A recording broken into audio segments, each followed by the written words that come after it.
Bapak, Ibu, dan saudara-saudari terkasih, dalam nama Tuhan kita Yesus Kristus. Salam sejahtera untuk kita semua. Berkat Allah yang Maha Kuasa senantiasa menyertai kita. Pada hari ini, Senin tanggal 6 Mei 2024, adalah hari biasa Pekan 6 Paskah. Marilah kita mendengarkan dan merenungkan bacaan-bacaan kitab suci serta perjalanan hidup seorang santo yang diperingati pada hari ini. Marilah berdoa. Dalam nama Bapa dan Putra dan Roh Kudus. Amin. Allah Bapa kami yang maha baik, sabdamu adalah pelita di kala gelap dan tongkat di jalan yang licin. Ia adalah perisai bagi orang-orang yang berlindung padamu. Bukalah hati kami, supaya dapat mendengarkan bisikanmu yang halus. Bapa, sabdamu adalah kebenaran. Bersihkanlah budi kami dari pikiran-pikiran yang mengacaukan, dan hati kami dari keinginan yang menyesatkan. Jagalah mata kami, jangan sampai disilaukan oleh barang-barang duniawi. Sebaliknya, semoga kami rajin mengumpulkan harta yang tak akan musnah. Ya Bapa, sabdamu penuh daya pembaharu. Baharuilah kami dengan sabdamu yang akan kami renungkan hari ini. Amin. Bacaan pertama. Pembacaan dari Kisah Para Rasul bab 16 ayat 11 sampai dengan 15. Lalu kami bertolak dari Troas dan langsung berlayar ke Samothrace. Dan keesokan harinya tibalah kami di Neapolis. Dari situ kami ke Filipi, kota pertama di bagian Makedonia ini, suatu kota perantauan orang Roma. Di kota ini kami tinggal beberapa hari. Paulus di Filipi. Pada hari Sabat kami keluar pintu gerbang kota. Kami menyusur tepi sungai dan menemukan tempat sembahyang Yahudi yang sudah kami duga ada di situ setelah duduk. Kami berbicara kepada perempuan-perempuan yang ada berkumpul di situ. Seorang dari perempuan-perempuan itu yang bernama Lydia turut mendengarkan. Ia seorang penjual kain ungu dari kota Tiatira yang beribadah kepada Allah. Tuhan membuka hatinya sehingga ia memperhatikan apa yang dikatakan oleh Paulus. Sesudah ia dibaptis bersama-sama dengan seisi rumahnya, ia mengajak kami, katanya, "Jika kamu berpendapat bahwa aku sungguh-sungguh percaya kepada Tuhan, marilah menumpang di rumahku."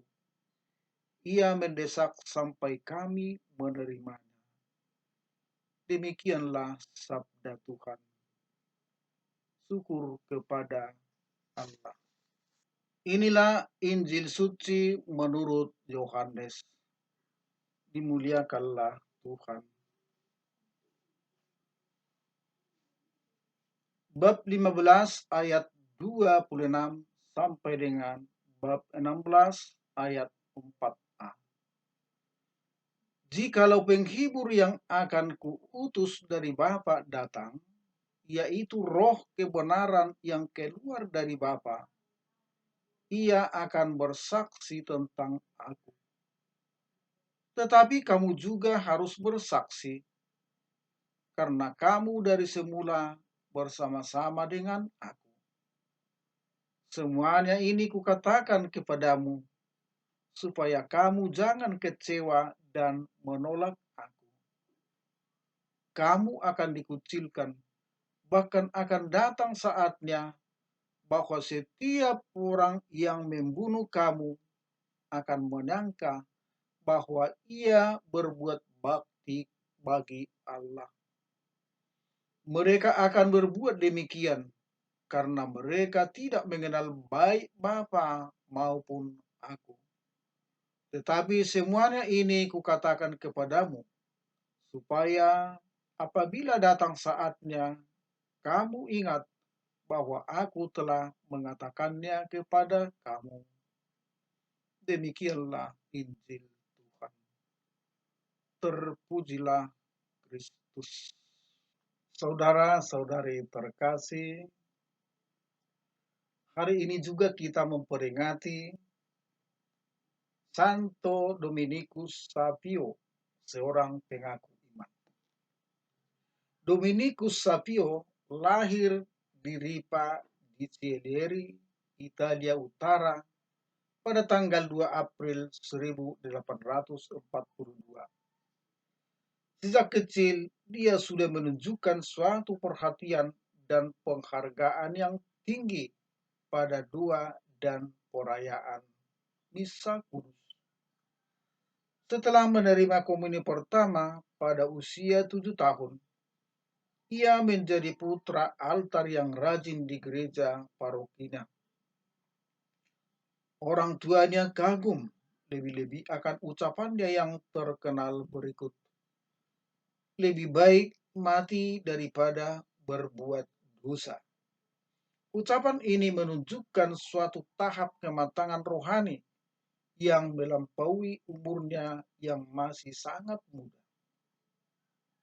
Setelah menamatkan sekolah dasar, Dominikus menjadi murid Santo Yohanes Don Bosco di Turin, pada sebuah sekolah yang khusus bagi anak-anak orang miskin. Di mata Don Bosco, Dominikus adalah seorang remaja yang berkepribadian menarik, bahkan seorang anak yang dikaruniai rahmat Allah yang besar. Oleh karena itu, Don Bosco memberikan perhatian khusus padanya selama berada di Turin dengan maksud memasukkannya dalam pendidikan seminari.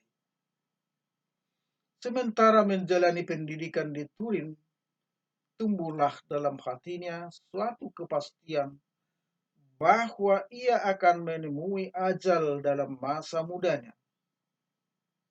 Kepada Don Bosco, gurunya, ia berkata, Tuhan membutuhkan aku untuk menjadi orang kudus di sorga. Aku akan mati. Bila aku tidak mati, aku akan tergolong manusia yang gagal.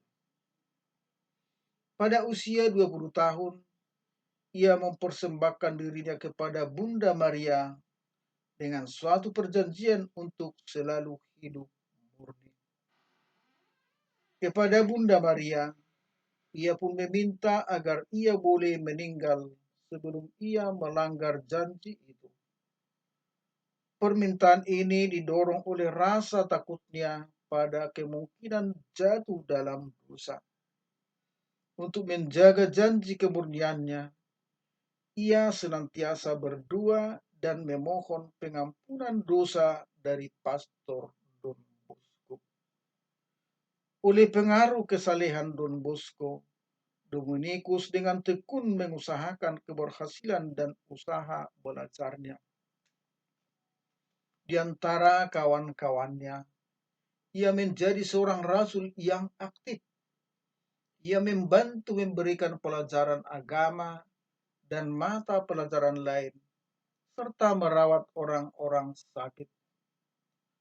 Untuk mendidik anak-anak yang bandel, ia mendirikan sebuah klub remaja dan memberi mereka pelajaran agama.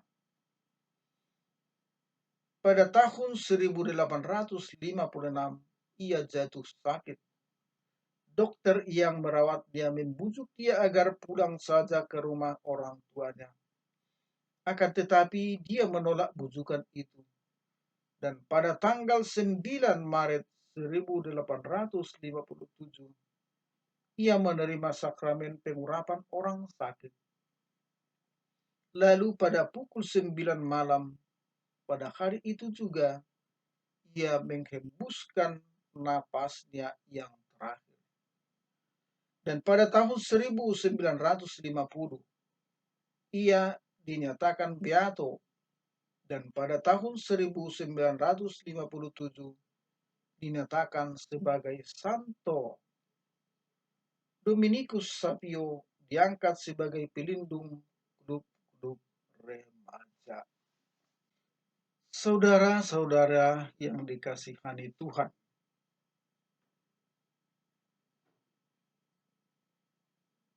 setelah ensiklik Laudato Silicon dikeluarkan oleh Paus Fransiskus, banyak awam dan biarawan-biarawati yang menampakkan kecintaannya terhadap bumi. Demikian juga halnya dengan seorang pastor yang berusaha mengolah sampah rumah tangga menjadi pupuk organik dan bahkan membuat ekoenzim. Setelah pupuk tersebut berhasil, pastor itu mensosialisasikan kepada umatnya. Pupuk tersebut diharapkan dapat digunakan oleh umat, terutama yang petani. Mengingat penggunaan pupuk organik akan memberikan beberapa manfaat, antara lain mengurangi ketergantungan terhadap pupuk kimia, mengurangi biaya pembelian pupuk kimia, meneburkan tanah, dan residu yang ditimbulkan pada hasil panennya lebih aman. Namun tidak gampang untuk meyakinkan para petani agar menggunakan pupuk organik tersebut, meskipun sudah ada bukti dan saksi yang sudah menggunakannya. Saudara-saudari yang dikasihani Tuhan, dalam Injil hari ini, Yesus mengatakan amanat perpesahannya. Di akhir kebersamaan Yesus bersama para muridnya, Yesus berpesan, kamu harus menjadi saksi. Yesus juga menjanjikan Roh Kudus. Janji dan pesan Yesus ini tujuannya adalah satu, yaitu supaya orang percaya dan kemudian selamat. Roh kebenaran yang keluar dari Bapa adalah roh yang memberikan keteguhan iman akan kebangkitan Yesus sendiri. Roh yang akan mendampingi setiap orang untuk menjadi percaya dan bertahan dalam kepercayaannya. Kepercayaan akan Yesus yang bangkit akan menuntun orang pada keselamatan. Inilah yang dijanjikan oleh Yesus. Sama seperti para murid, kita juga diserahi tugas untuk menuntun orang pada keselamatan melalui baptisan kita. Dalam dunia saat ini tidak gampang untuk menjadi saksi Kristus. Kesaksian kita kiranya dapat mengantar orang untuk makin percaya kepada Yesus yang bangkit dan menyelamatkan. Maka seperti usaha pastor dalam kisah di atas, apakah kita sudah mampu menjadi saksi kebangkitan Kristus dalam hidup kita sehari-hari? Apa yang bisa kita berikan sebagai contoh atau teladan kepada teman-teman untuk membantu mereka di dalam usaha mereka? Mari kita mohon Roh Kudus untuk tetap berkarya dan menuntun, serta menyemangati kita agar mampu menjadi saksinya dalam kehidupan sehari-hari. Marilah berdoa. Tuhan Yesus, berilah kami keberanian untuk menjadi saksi-Mu dalam hidup keseharian kami.